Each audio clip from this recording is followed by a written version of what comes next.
Michael, bonjour. Bonjour. Vous êtes cofondateur et président de Tag Commander.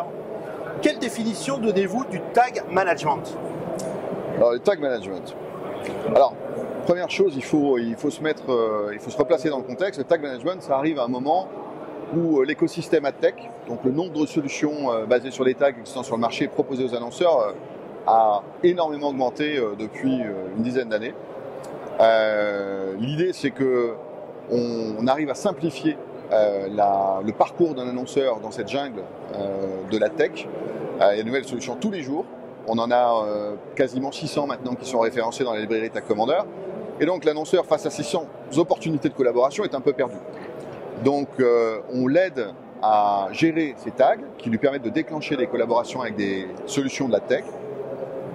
Et grâce à un concept qui est le concept du tag management. Donc en deux mots, c'est un tag unique qui va être posé une fois pour toutes sur toutes les pages des sites de l'annonceur et qui va être piloté à distance par une interface aussi user-friendly que possible, c'est-à-dire permettant à des non-techniques, n'ayant aucune expertise en JavaScript et ne souhaitant pas en avoir, de piloter leur campagne, activer les nouveaux partenaires, désactiver les anciens, modifier les réglages, donc de prendre le contrôle en fait de l'ensemble de leur campagne.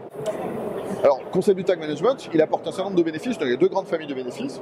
Première famille que tout le monde comprendra facilement, c'est que puisqu'on a plus qu'un seul tag posé sur les pages et que tout se gère par une interface, on pose des nouveaux tags plus vite, on accélère les temps de chargement et on donne plus d'autonomie aux équipes marketing. Donc ça, c'est ce qui se comprend le plus facilement quand on parle de tag management. Et puis il y a une deuxième famille de bénéfices qui tourne davantage autour de l'activation conditionnelle des tags. Donc comment est-ce que je fais, en fonction de ce que je sais sur le visiteur qui arrive sur mon site, pour lui faire vivre une expérience différente et appliquer un scénario marketing différent en fonction des profils. Donc si on veut prendre un petit exemple très simple qui parlera aux e-commerçants et aux annonceurs, si le visiteur qui arrive sur mon site est déjà client, si c'est un très bon client, si j'ai de très bons scores de consommation le concernant, je n'ai peut-être pas besoin de l'aide de tous mes partenaires pour le convertir. Si au contraire c'est un prospect ou un consommateur qui a été inactif depuis 6 mois, ça serait peut-être de bon ton que j'active toute l'énergie nécessaire dont je dispose pour le faire convertir au cours de sa session ou dans les sessions à venir. Voilà.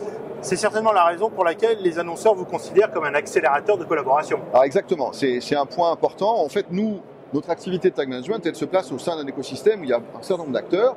On a des agences interactives, on a des agences médias, on a des annonceurs, on a des solutions évidemment.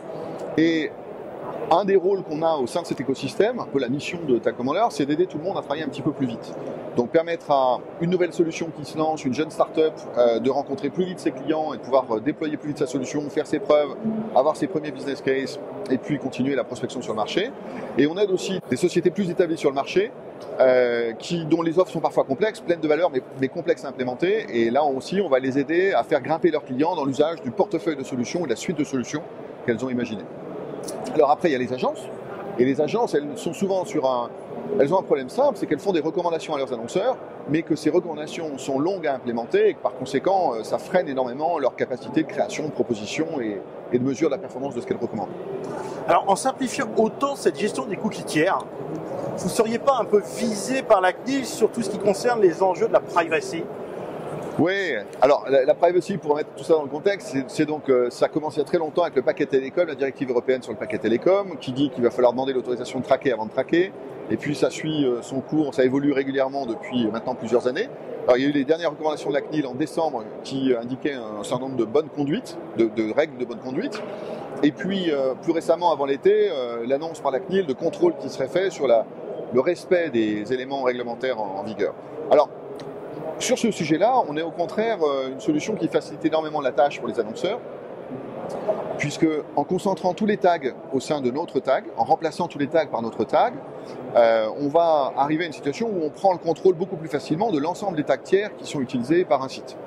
Puisque tous les tags sont centralisés en un point, décider de leur activation ou de leur désactivation, basé sur des règles, ça devient extrêmement simple. On retrouve le métier du tag management et on permet à nos annonceurs de se mettre en conformité avec les réglementations de la CNIL en moins de 48 heures, sans aucune gestion de projet technique, mobilisation de ressources internes, etc. Alors pourtant, on parle de cookies tiers, on parle de partenaires. Derrière un tag, il y a un partenaire. Dans la simplification que vous apportez, comment les annonceurs vont arriver justement à piloter leurs enjeux financiers d'un côté et marketing de l'autre avec tous ces partenaires? C'est complexe. Je parlais de la jungle, de l'écosystème AdTech au démarrage. C'est exactement ça. C'est-à-dire que vous avez sur le marché des personnes qui viennent vous voir en vous disant si vous travaillez avec moi, je peux vous apporter plus de conversion, plus de chiffre d'affaires, plus de performance. Aucune raison de refuser. Donc l'idée et la culture du tag management, c'est de permettre à ces annonceurs de tester facilement, rapidement, sans coût, l'ensemble de ces propositions de valeur, et puis de débriefer celles qui fonctionnent pas, celles qu'on arrêtera d'utiliser ou celles avec lesquelles on poursuivra. Il y a 3 enjeux majeurs pour les annonceurs. Il y a un premier enjeu qui est de rémunérer correctement et justement tous les partenaires en fonction de leur contribution à la performance. C'est un sujet qui est souvent résumé par le terme de déduplication des conversions. La déduplication des conversions, ça consiste, lorsqu'une vente a lieu, de n'activer que le tag qui remporte aux yeux de la règle business définie par l'annonceur cette conversion, donc celui qui l'a réellement apporté. Donc c'est un premier sujet qu'on trouve un peu limitatif parce que évidemment on est rarement exposé à une seule campagne avant d'acheter, donc quid de tous ceux qui ont joué un rôle mais qui ne sont pas positionnés en dernier clic. C'est le message qu'on essaie de pousser auprès des annonceurs en leur proposant avec les solutions qu'on met à disposition sur le marché d'ouvrir un petit peu plus les yeux sur cette réalité-là et de commencer à travailler un peu plus finement les éléments.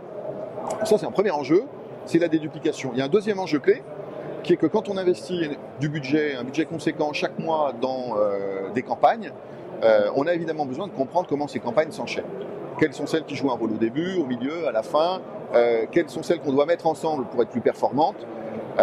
Et tous ces sujets-là, c'est un enjeu qui n'est pas directement lié à la rémunération des partenaires, mais plus sur la compréhension du mix média et comment est-ce que je vais pouvoir allouer intelligemment, de façon optimale, mon budget et sur quel partenaire. Lors de ma prochaine session de campagne, là on a la campagne e-commerce qui va démarrer, c'est le prochain grand événement du marché, campagne e-commerce, voilà, comment est-ce que je planifie et orchestre toutes mes campagnes, tous mes partenaires, de façon à ce qu'ils travaillent de façon synchronisée et cohérente. Puis, troisième enjeu clé, c'est qu'évidemment quand on travaille avec des partenaires, la première chose qu'on leur demande lorsqu'on les rencontre un mois après le début de la collaboration, c'est comment est-ce qu'on peut faire plus.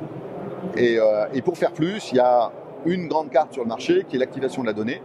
Donc plus je transmets d'informations à mes partenaires sur mes visiteurs, plus mes partenaires peuvent être malins dans le ciblage qu'ils font, dans la proposition de valeur qu'ils font aux visiteurs. Et donc là, il y a tout un enjeu aussi de circulation dans l'écosystème de la donnée, de façon à ce qu'elle puisse être utilisée, qu'elle puisse irriguer les process métiers qui existent au sein de l'organisation. Alors question un petit peu sur la société. On est une équipe de 40 personnes, on est basé à Paris et on attaque depuis Paris pour l'instant un certain nombre de marchés européens, le marché UK, le marché allemand, le marché italien, espagnol, et on a même des clients au Brésil, plusieurs clients au Brésil, plusieurs clients aux États-Unis et plusieurs clients au Canada. Donc on est dans une phase voilà, on essaie de montrer que Tag Commander, cette société française, est capable d'adresser les besoins des annonceurs et des e-commerçants français, mais aussi des annonceurs et commerçants européens ou globaux. Voilà. Merci beaucoup, Michael. Merci.